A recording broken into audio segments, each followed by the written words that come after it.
வாழ்க வளமுடன். Welcome to Varunaas Kitchen. இன்னைக்கு நம்ம Varunaas Kitchenல நம்ம எல்லாருக்குமே ரொம்ப பிடிச்ச மோத்தி லட்டு ரெசிபி தாங்க பார்க்க போறோம். ரெகுலரா செய்யற லட்டு மாதிரி பூந்தி டீப் ஃப்ரை பண்ணி எடுக்காம ரொம்ப ஈஸியான மெத்தட்ல தாங்க இந்த மோத்தி லட்டு நம்ம இன்னைக்கு செய்ய போறோம். இந்த மோத்தி லட்டு செய்யறதுக்கு நம்ம இன்னைக்கு ஆயில், ஆர்டிஃபிஷியல் கலர், ஃப்ளேவர் இது எதுவுமே யூஸ் பண்ணலைங்க.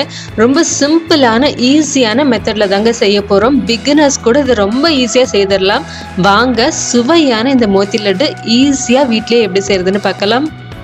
நம்ம இன்னைக்கு லட்டு செய்யறதுக்காக 1 கப் அளவுக்கு கடலை பருப்பு எடுத்துக்கலாங்க.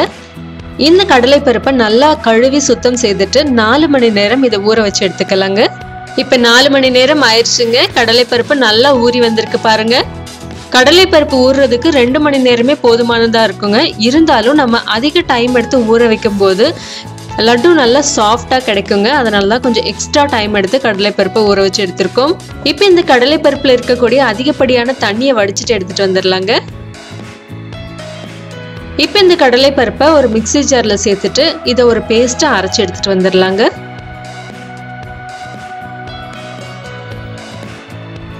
இதை நம்ம ரொம்ப ஃபைன் பேஸ்டா அரைக்க தேவையில்லைங்க. லேசா ரவை போல இருக்கிற மாதிரி கொஞ்சம் கொரகொரப்பா அரைச்சு எடுத்துக்கங்க. அதே சமயம் நம்ம பருப்பு வடைக்கு அரைக்கிற மாதிரி ரொம்ப கோர்ஸாவும் அரைச்சிடக்கூடாதுங்க. ரொம்ப சின்ன ரவை சைஸ்ல இருக்க மாதிரி கொஞ்சம் கோர்ஸா இருக்க மாதிரி அரைச்சு எடுத்துக்கங்க.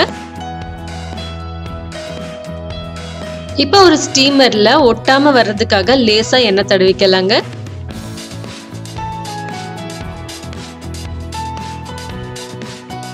இப்ப நம்ம அரைச்சு எடுத்து வச்சிருக்க கடலை பருப்பை இதுல சேர்த்து நல்லா ஸ்ப்ரெட் பண்ணி விட்டுறலாங்க.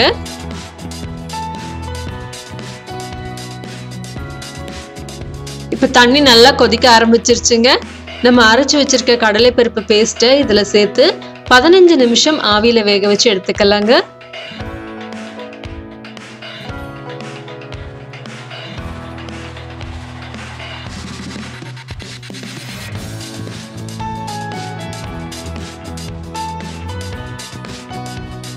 இப்ப 15 நிமிஷம் ஆயிடுச்சுங்க. நம்ம சேர்த்த கடலை பருப்பு நல்லா வெந்து வந்துருச்சு.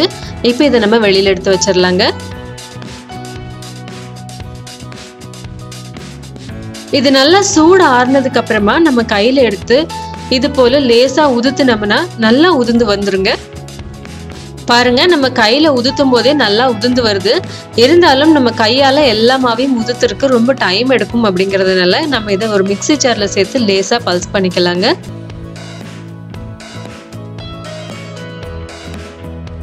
நம்ம மிக்ஸி ஜார்ல சேர்த்து இது ரொம்ப நேரம் அரைக்க கூடாதுங்க.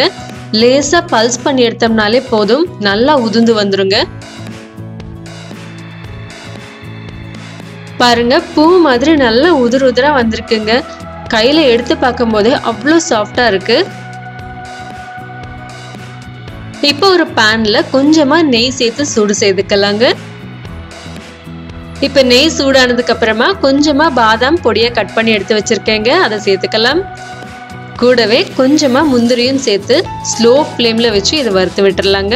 இந்த லட்டுல சேர்க்கக்கூடிய நட்ஸ் ஃபுல் அண்ட் ஃபுல் உங்களோட சாய்ஸ் தாங்க. உங்களுக்கு என்ன மாதிரி நட்ஸ் பிடிக்குமோ அந்த மாதிரி சேர்த்துக்கலாம். நான் இன்னைக்கு இதுல உலர் திராட்சை சேர்க்கலைங்க. ஒருவேளை உங்களுக்கு அந்த டேஸ்ட் பிடிக்கும் அப்படின்னா உலர் திராட்சையும் சேர்த்துக்கலாம், வெள்ளரி விதை சேர்த்துக்கலாம். உங்க டேஸ்ட்டுக்கு தகுந்த மாதிரி நீங்க என்ன நட்ஸ் வேணாலும் சேர்த்துக்கலாம். இப்போ இது நல்லா வறுபட்டதுக்கு அப்புறமா இதை வேற ஒரு பவுலுக்கு மாத்தி வச்சுக்கலாங்க. இப்ப இதே நெய்யில நம்ம வேக வச்சு மிக்சியில பல்ஸ் பண்ணி வச்சிருக்க கடலை பருப்பை சேர்த்து வறுத்துக்கலாங்க. அடுப்பை நல்லா ஸ்லோ ஃப்ளேம்ல வச்சுட்டு வறுபட்ட வாசனை வர வரைக்கும் இது பொறுமையா வறுத்துக்கலாங்க. ஒருவேளை உங்களுக்கு லேசா அடி பிடிக்கிற மாதிரி இருந்தது அப்படின்னா இன்னும் கொஞ்சம் எக்ஸ்ட்ரா நெய் கூட சேர்த்து வறுத்துக்கங்க. நம்ம இந்த கடலை பருப்பை ஸ்டீம் குக் பண்ணாம டைரக்டா கூட நெய்ல சேர்த்து வறுத்துக்கலாம். ஆனா அந்த மாதிரி செய்யும் போது நம்ம அதிக நேரம் வறுக்கிற மாதிரி இருக்கும். அதே சமயம் இந்த அளவுக்கு சாஃப்ட்னஸ் அதுல வராதுங்க. கொஞ்சம் ட்ரையான மாதிரி ஆகிறதுக்கு வாய்ப்புகள் அதிகம். அதனாலதான் நம்ம முதல்ல ஸ்டீம் குக் பண்ணிட்டு அப்புறமா நெய் சேர்த்து வறுக்கிறோங்க. இந்த மாதிரி செய்யும் போது நமக்கு ரொம்ப ஈஸியாவும் இருக்கும். அதே சமயம் நிறைய டைமும் சேவ் ஆகும். இப்ப பாருங்க, இது நல்லா வறுபட்டு வந்துருச்சுங்க. இந்த ஸ்டேஜ்ல நம்ம ஸ்டவ் ஆஃப் பண்ணிட்டு இதை எடுத்து வச்சிடலாம். இப்ப நம்ம லட்டுக்கு தேவையான சர்க்கரை பாகு தயார் பண்ணிக்கலாங்க. 1 கப் அளவுக்கு சர்க்கரையை ஒரு பாத்திரத்துல சேர்த்துக்கலாம். சர்க்கரை பாகுல சேர்க்கறதுக்காக நான் இன்னைக்கு ஃப்ரெஷ்ஷான கேரட் ஜூஸ் தயார் பண்ணி எடுத்து வச்சிருக்கேங்க. பொதுவா மோத்தி லட்டு கொஞ்சம் கலர்ஃபுல்லா இருக்கும் இல்லைங்களா? ஆனா நம்ம இன்னைக்கு ஃபுட் கலர் எதுவுமே சேர்க்க போறது இல்ல. அதுக்கு பதிலா ஃப்ரெஷ்ஷான கேரட் ஜூஸ் தாங்க சேர்க்க போறோம். இப்போ இந்த கேரட் ஜூஸை சர்க்கரையில சேர்த்து நல்லா கலந்து விட்டுறலாங்க.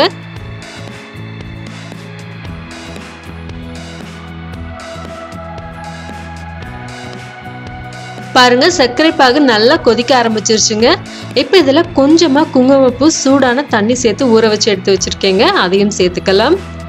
குங்குமப்பூ சேர்த்துறது ஆப்ஷனல் தாங்க, வேண்டானா நீங்க ஸ்கிப் பண்ணிக்கலாம். ஆனா நம்ம குங்குமப்பூ சேர்த்து செய்யும் போது லட்டுவோட கலரும் ஃப்ளேவரும் ரொம்ப நல்லா இருக்குங்க. சர்க்கரை பாகு நல்லா கொதிச்சு கேரட்டோட பச்சை வாசனை எல்லாம் போய் நல்லா திக்காய் வந்துருச்சு பாருங்க. பாருங்க சர்க்கரை பாகு இது போல ஒரு கம்பி பதம் வர வரைக்கும் காய்ச்சிட்டு ஸ்டவ் ஆஃப் பண்ணிடலாங்க.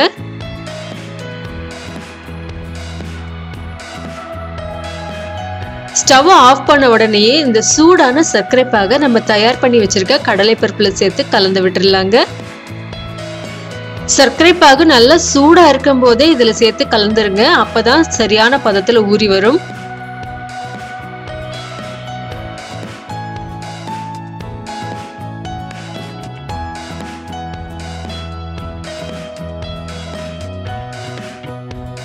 இப்ப இதுல கொஞ்சமா ஏலக்காய் தூள், கூடவே நம்ம வறுத்து எடுத்து வச்சிருக்க நட்ஸையும் சேர்த்து நல்லா கலந்து விட்டுட்டு இதை மூடி வச்சு 1 மணி நேரம் வெயிட் பண்ணலாங்க. இந்த மாதிரி நம்ம வெயிட் பண்ணும்போது சர்க்கரை பாகெல்லாம் நல்லா உள்ள இழுத்து லட்டு நல்லா சாஃப்டான கன்சிஸ்டன்சில வந்துருங்க.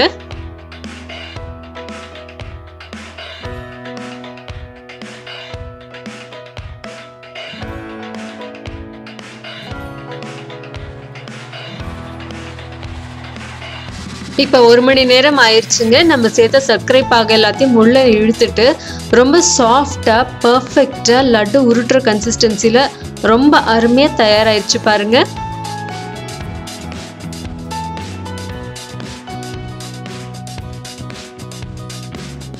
இதே போல மீதி இருக்க எல்லா லட்டுவையும் நம்ம உருட்டி எடுத்துக்கலாங்க. நல்ல கலர்ஃபுல்லான டேஸ்டான மோத்தி லட்டு ரொம்ப ஈஸியா நம்ம வீட்லயே தயார் பண்ணிட்டோங்க. ரொம்ப ஈஸியா சிம்பிளா செய்யக்கூடிய இந்த ரெசிபியை பிகினர்ஸ் கூட தாராளமா ட்ரை பண்ணலாங்க. ரொம்ப பெர்ஃபெக்ட்டா வரும். ரொம்ப சிம்பிளான டேஸ்டான இந்த ஸ்வீட் ரெசிபியை நீங்களும் ட்ரை பண்ணி பார்த்துட்டு உங்க கமெண்ட்ஸ் சொல்லுங்க. இந்த வீடியோ உங்களுக்கு பிடிச்சிருந்ததுன்னா லைக் பண்ணி ஷேர் பண்ணுங்க. வருணாஸ் கிச்சன் சப்ஸ்கிரைப் பண்ணி மற்ற ரெசிபி வீடியோஸையும் பாருங்க. சுவையாக சாப்பிட்டு ஆரோக்கியமாக வாழ்வோம். நன்றி.